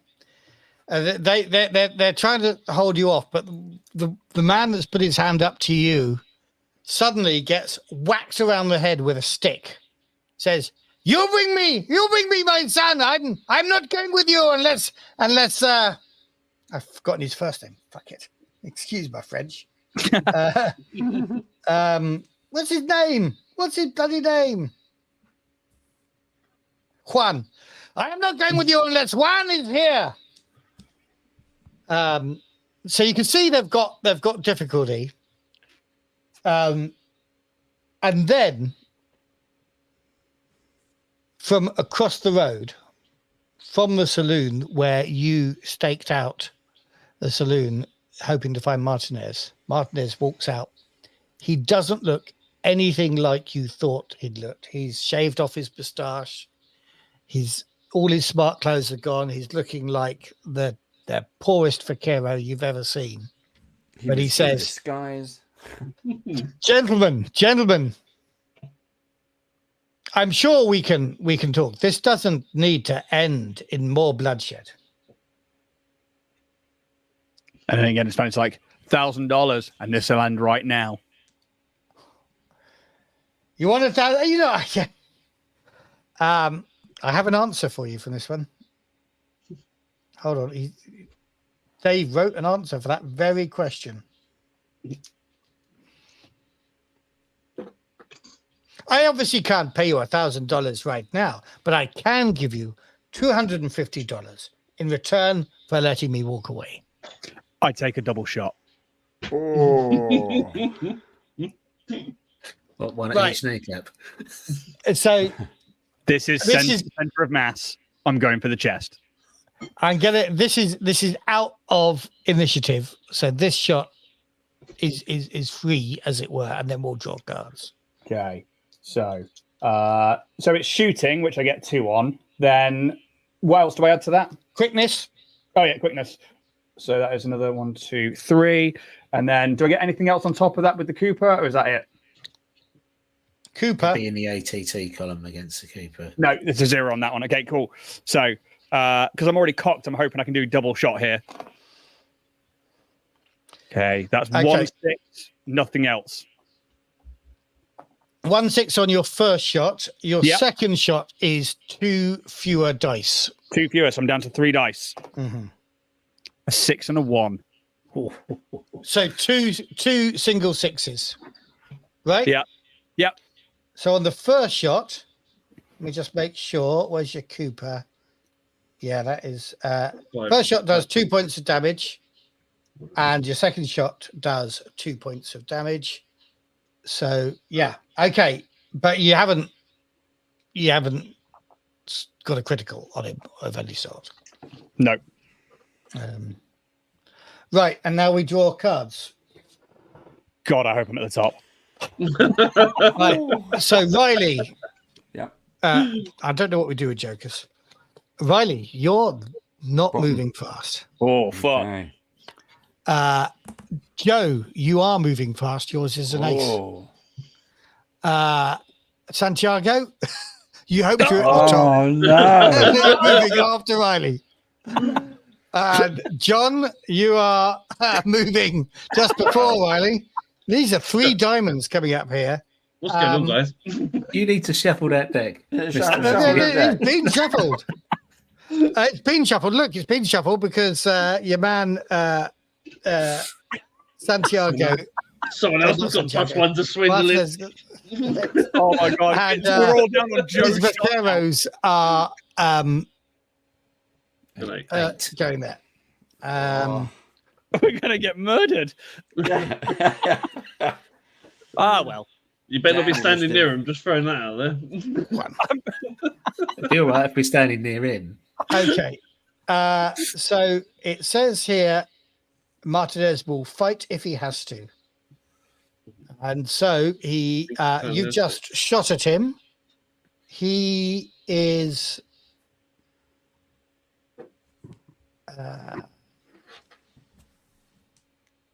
he has a single action pistol, but he also has fast shooter, which means he doesn't need to doesn't need to do it. Doesn't need to spend time doing that. So he's going first, isn't he? Yeah. So he draws. Joe's going first with an ace, isn't he? Yeah, Sorry? I got an ace, didn't I? Oh right, no, yeah, Joe, you're going first. Yeah. Please Sorry? save me. So yeah, I'm going to try and shoot him with my Cooper. I'm going to try and actually hit this time. Your Cooper was out, wasn't it, and prepped. Yeah. So go ahead. Go on, Did Dusty. 5 shots, didn't we? Sorry. It's five dice, right? Sorry. Hold on, let me just look at your catch sheet and I'll talk you through it. Yeah. You are Joe. So 3 for your quick and 2 for your shooting and no bonus for your Cooper. So yeah, you're right. That's 5. Unless you. So I got 1 success and 1 failure. Okay, so all we worry about at the moment is that success. Do you want to push your roll? Do it. Use it. It's the Yeah, I've got Use that it. 1 left, I think. Yeah. final scene. So roll again, yeah, So without the 1, obviously. Or the roll 6. again without the 1. Yeah. You get to keep the 6 though, yeah? Yeah. So I've got So another 5 dice. success with no more failures. Okay, so So two two successes. Right, but I'm going to roll trouble first. Can you roll a single d6, please? A 5. 5. Right. That's your trouble. Give me a moment. Hopefully it's nice. There's my trouble table gone. Hopefully high is good, right? You shoot your ally in the face. 5 is not good, actually, on trouble. But it's not as bad as a 6. Oh, God, no, trouble isn't in that. Give me a moment. Sorry, I've got to go to Google Docs.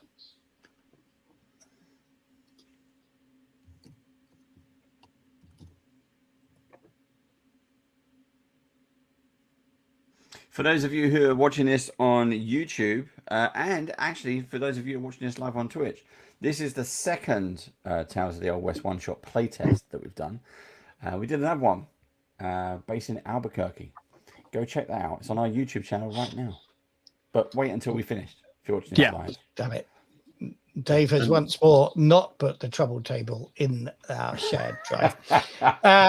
So I am going to say for that 5, I am going to say I'm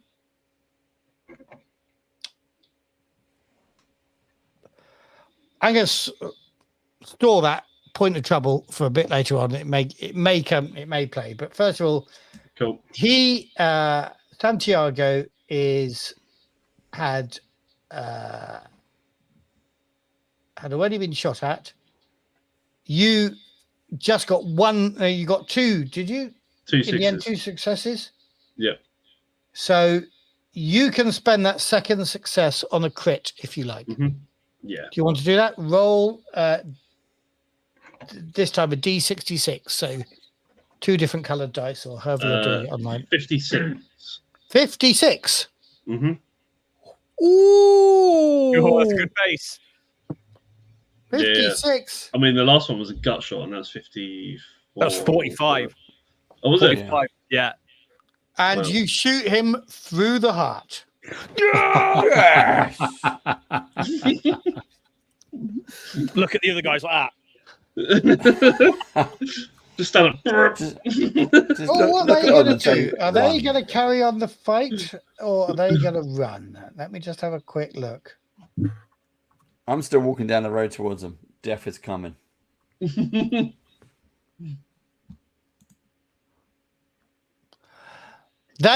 it's 11 o'clock and we would finish perfectly on time if they put their hands up and said,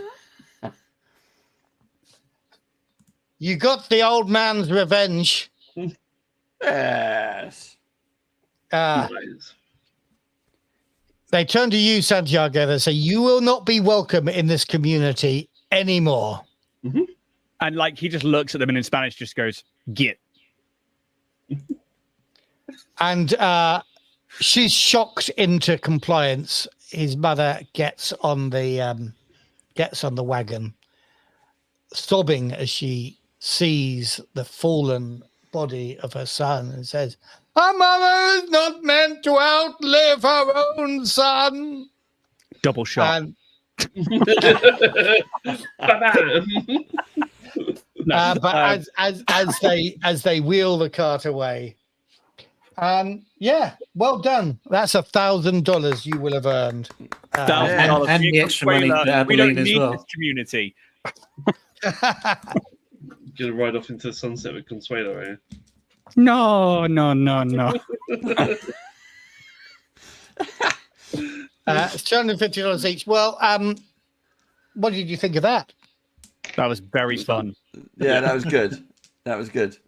I love this system so much. Like the trouble system's so fun, and like being out of faith and then being like the initiative being like so low after like starting that, I was like, well, I'm dead. Yep. What I love about this is the fortunes can change so quickly. So, that was, you'd scored a single point of damage. If you hadn't rolled that crit, he'd have been a bit worse at shooting you, but that's about it. But then that crit comes and he's dead. He's just gone. That could easily happen to you guys as well. Yep. But yeah, the dice work really well there. And I got to say hello to Bruce because I saw you put up a comment.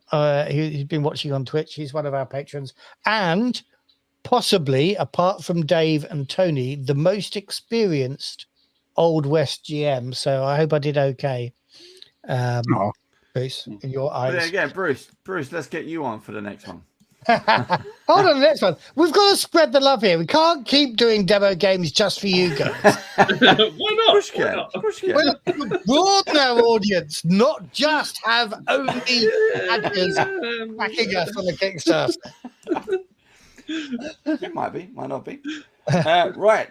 On that note, we're gonna wrap it up there. Right, Matthew. For one last time, when is the Kickstarter coming? Early September. In the first week of September, we hope, if everything goes according to plan. But get on the Kickstarter now and click to follow the campaign, and then you will be the first to hear. And in the meantime, if you haven't got the wonderful Tales from the Old West quick draw, which has got not all the rules, then get yourself to Drive-Thru RPG, ideally, or come to our website, effectpublishing.com, effect with a K. Yeah. Sign up there, and we will send you our newsletter, and you can get a link there, which takes you to Drive-Thru. You still got to get it from Drive-Thru. That is our distribution of choice. But it's free. It is free. It is free, and it's great value. Yeah. And there is a link in chat at the moment. As I've obviously never played this game system before, and I'll say it's really good fun. So yeah, thank you. Cool. No, it's good. And what I love about it, so far you've played pre-gens, but we were doing an interview earlier this morning, and we have a bit of a slogan where we say the West makes you, and that's on a lot of our advertising and stuff. Mm-hmm. What do we do in role-playing games is we make characters. Yeah. And so actually what you guys really need to do is start building a campaign and discover who your characters are rather than just accept the games that that we've given you. So maybe we can look at doing something like that, helping you do something like that that'd be cool. in next round. Yeah. Because this is a game about discovering who you are or who your character is. I think really that's one of its great strengths. This is why we like playing with Ian, because the back just on complete improv. Yeah, the man out of cloth killed my family. Wow, what? Well, I think he may be lying. I'm not sure that a man of a cloth actually killed his mother. Yeah, exactly. But like, actually, because like the prefab has this background to work with. Like, obviously we literally got the characters 3 minutes before we went live. So I was like speed reading through the sheet. I was like, okay, what have I got to work with here? And then it was like the Mexican heritage with his mom, and then the Texan father and stuff like that. And he's from Texas with this Mexican heritage. So as soon as you said, the Mexican part of town and Martinez is coming back to, I was like, well, that's what I'm going to play on. And that's, trying to take in like my very, very narrow-minded view of like Western Mexican, Spanish Catholics. That's like, that was my entire play. And that's one of the things that we want to do, because we want to try and we've got a few moments, have we? Yeah. We've started, so we're finished. So one of the things I was really wanting to do is, I love the mythology of the West as given to us by Hollywood and drama, but that is a whitewashed mythology. Generally all the cowboys are white, whereas we know at least a quarter of them were mixed race or black or whatever, if not a larger, proportionally. Being a cowboy is a relatively low, menial job. There's every chance that you're going to be of a heritage other than white, but we don't show that in the movies because we like to see, or for the last early decades of the 20th century, we really like to see white actors being the heroes. So we've got this to deal with, and we have created a character creation system, which is actually a stretch goal, which is why we need more backers to make sure that we get the stretch goal. And all these characters were created by Dave Rolling Dice on our character generation system. And that history of whether you're mixed race, wherever you've come from, a little bit of family history, all comes out of that. So those descriptions, they weren't made up. Well, they're slightly embellished, but from the dice rolls, but they created all those characters. And it would be a lovely thing to do to see more campaigns take place. And for people to, I'm not saying you wouldn't have made yourself a Mexican, Ian, but it gives you the opportunity to just be a springboard off which your imagination can fire. Cool. Yep, that is exactly what I like. Is like that spark of, it's something actually Dave, Steve, and I think it was like during Scarlet Citadel all those years ago. Like the idea that like a single character can spark creation in your mind. And then that leads to the next thing. And so you get back into the performing arts again. And that's why I love these games. So like the fact that, you had that prefab, I got to read like this one paragraph. And for me, that was it. Like I had the visual of the character in my mind. I had like his age. I had everything. So it's well written and I love it. Brilliant. So that's our big message to everybody. Back the game, get the stretch goal, create your own characters in the West. Make yourself as the West makes you. And with that, we will see you all next time. See you all next time. Later. Bye.